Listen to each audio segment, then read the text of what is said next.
আজকে পাপিয়া সকালবেলা ফতোয়া দিয়েছে জামাত ইসলামী যে ইয়ানত তোলে এগুলো নিয়ে তারা ঘর বাড়ি বানায়। আমি মনে করলাম একটু জিজ্ঞাসা করে যে আপনি কয় টাকা দিয়েছেন। আমি সেই বিশ্ববিদ্যালয়ে থাকতে আমি দেখেছি ওরা মসজিদ চাল তোলে। আমার মনে হয় মসজিদ চাল কোনোদিন তুলেছেন?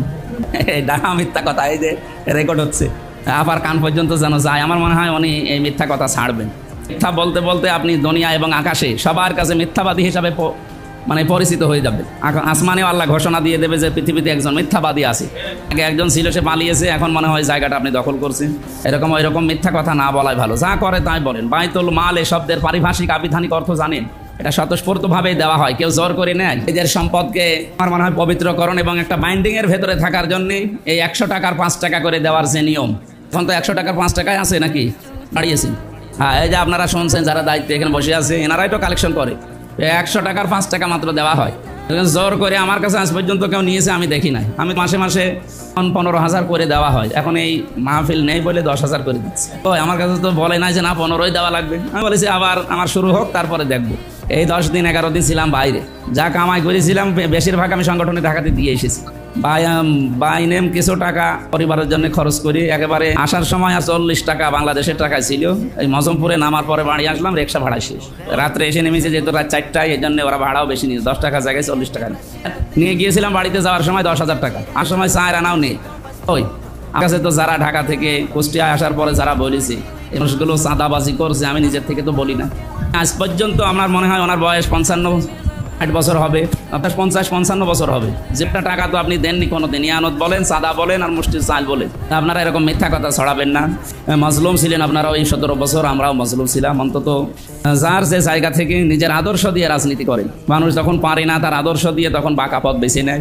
অন্যান্য যারা আছেন অন্যান্য দলে, আমার মনে হয় বাঁকা পথগুলো বেছে না নিয়ে সোজা পথে আসেন। দেশকে সবাই মিলে সামনে এগিয়ে নিয়ে যেতে চায়। থাইল্যান্ডের মতো জায়গায় তারা চামড়া ছাড়া তাদের কিচ্ছু নেই। আমি কয়েকদিন ছিলাম, ওদের দেশে যা হয় চোখ বন্ধ করে ছাড়া আপনি থাকতে পারবেন। আমার ছোট মেয়ের বয়স এখন 11 মাস। ও যে প্যান্ট পরে, ওর চাইতেও ছোট প্যান্ট পরে মেয়েরা। চিন্তা করেন কি পরে। তো এইরকম একটা দেশ আসত ছাড়া আজ বিশ্বের ভেতরে যদি 257টা দেশ, তো আমার মনে হয় 50টা দেশ যদি এক জায়গায় করেন, থাইল্যান্ডকে এক জায়গায় রাখতে হবে। প্রায় এত উপরে চলে গেছি। যদিও চরিত্রের দিক থেকে নিচে নেমেছে, কিন্তু তাদের অ্যাক্টিভিটিস, তাদের কাজ কারবার, তাদের দায়িত্ব, যে যেখানে যেটা পায় না হোক, কিন্তু কাজটা করা লাগবে। তো যেটা যে যেখানে পেয়েছে যত কষ্ট হোক পালন করা লাগবে। এশিয়া 2004 সাল থেকে দাঁড়িয়ে গেছে। ওটা একটা বিশাল দেশ, দেশের সাথে প্রায় 5-6 ডবল বড়। আমি এতদিন পর্যন্ত শুধু ঘুরেছি, প্রতিদিন আমার প্রায় 1800-2000 কিলো শুধু রান করতাম। ও বড় বিশাল দেশ দাঁড়িয়ে গেল 2004 সাল থেকে। ও শুধু পাথর আর পাহাড় আর পাম গাছ, তাছাড়া আর কিচ্ছু নেই।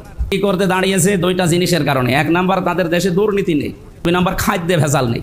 আর বাংলাদেশ জামাত ইসলামী এই গ্যারান্টি তো দিচ্ছে সবাইকে যে 5 বছর লাগবে না, মাত্র 3 বছর দেন। এই 2টা কাজ যদি একটু কন্ট্রোল করা যায় না, এই দেশও দাঁড়িয়ে যাবে। 56 বছরে দাঁড়ায়নি, দাঁড়াবে ইনশাল্লাহ। বিশেষ করে আলেমদের যে মর্যাদা, মসজিদ, খানকা, বিভিন্ন জায়গায় যারা দায়িত্বে আছে, এই দায়িত্ব পালন করাও কঠিন। জালেমরা থাকলে আমার মনে হয় বহু মানুষ তার নিজের নির্ধারিত চেয়ারে উঠতে পারে না। যেখানে যাওয়ার কথা ওই জায়গায় তারা যেতে পারে না, কারণ জালেমদের তোষামতি না করলে ওই জায়গায় যেতে দেয় না। এবং মসজিদের ইমাম, মুয়াজ্জিন, খতিব যারা আছে, এদের তো দায়িত্ব শুধু নামে আছে। ইমাম মানে নেতা, ওই শুধু নেতা নামে, কোনো জায়গায় নেতৃত্ব চলে তাদের, এবং তাদের ওই জায়গাটাও নিরাপদ না। সাইদি রহমতুল্লাহ আলাইহি ওই জায়গাটা নিরাপদ করার জন্য উনি বিল তুলেছিলেন সংসদে, তো শেষ পর্যন্ত পাশ হয়নি। আগামীতে যদি ইসলাম আসে, এই বিলটা পাশ করার চেষ্টা চালাবো ইনশাআল্লাহ।